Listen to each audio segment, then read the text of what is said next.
question people have boils down to, when they misbehave, what do I do? I'm going to go through a bunch of tips that I use, but when I'm trying to form attachments with kids, one of my go-tos is a redo.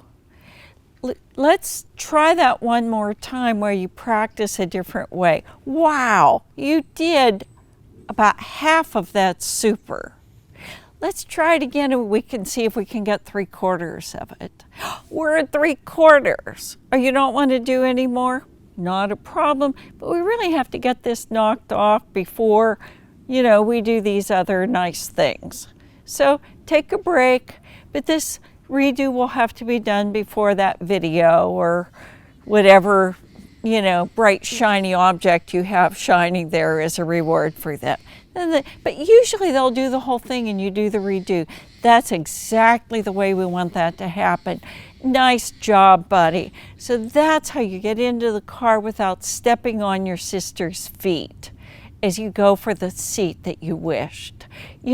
That's super. I love how you do that. Very thoughtful. So I give little rewards in small increments.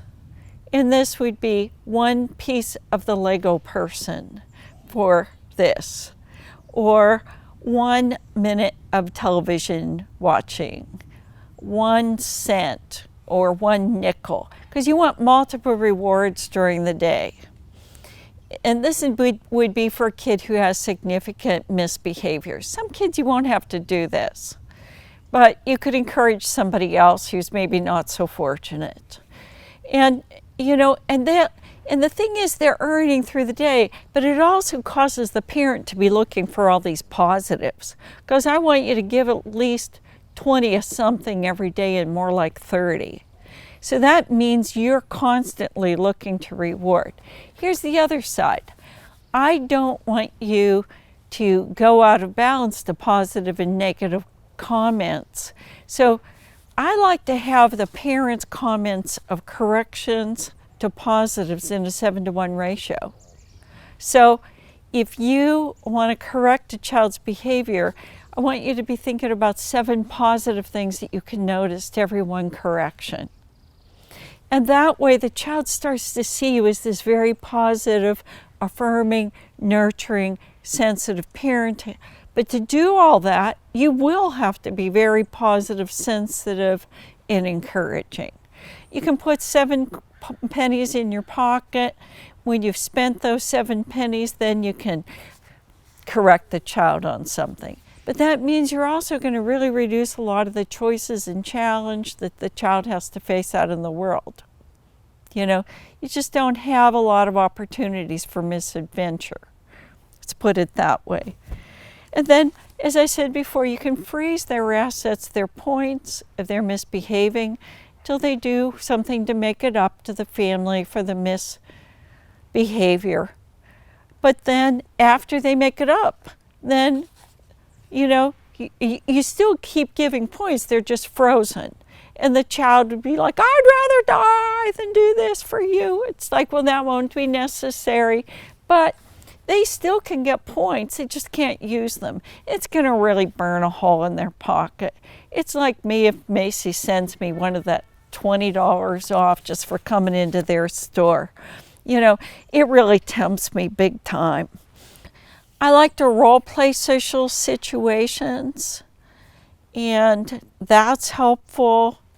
I want to give kids actual calming techniques. I'll model them for a week, and then I want to teach them. So I'll go,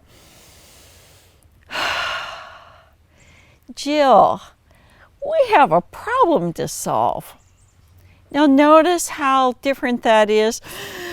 Jill, we have a problem to solve. It's very different than, Jill, come on over here. We've got a problem to solve. We're going to put our heads together and solve this problem. David mentioned a little bit before about eye contact to me. Why is it that social workers don't require eye contact so much sometimes? Or they'll talk and let the child do something else at the same time. Don't when you're working with a child, don't make them give eye contact, because we found that the majority of traumatized people are really scared of eye contact. It's going to take them a while till they get friendly eye contact. So when you have your child look at you, they look at you with a smile on your face, especially in the beginning. I mean, you can show them your true emotion later, once they, have moved on into being less traumatized. But it's like, I want you to look up and see that I have friendly eyes that love you and a smile on my face. And that smile tells you, I'm glad you're a member of this family, or I'm glad I have the day to spend with you. I also have kids do shake it off when they feel like misbehaving, and that's good. And if you have siblings, like one sneaks in and takes something from another sibling, and they're constantly raiding another's room, I have the raided sibling come to the parents with a complaint, and then the parent can go and say, you will have to have me pay them back for what they took. And I will go in and choose something for either them to rent for 2 days or for them to have permanently.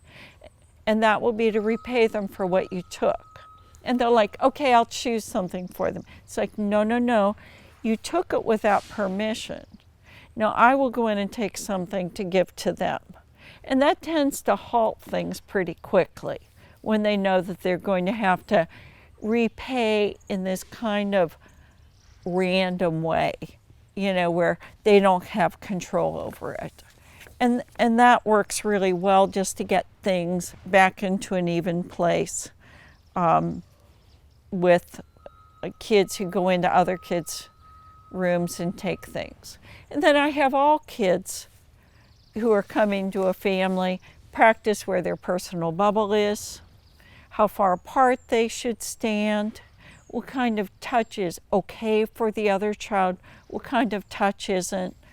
Sometimes we do an outline of another person, and it's like, these are the okay places to touch this person.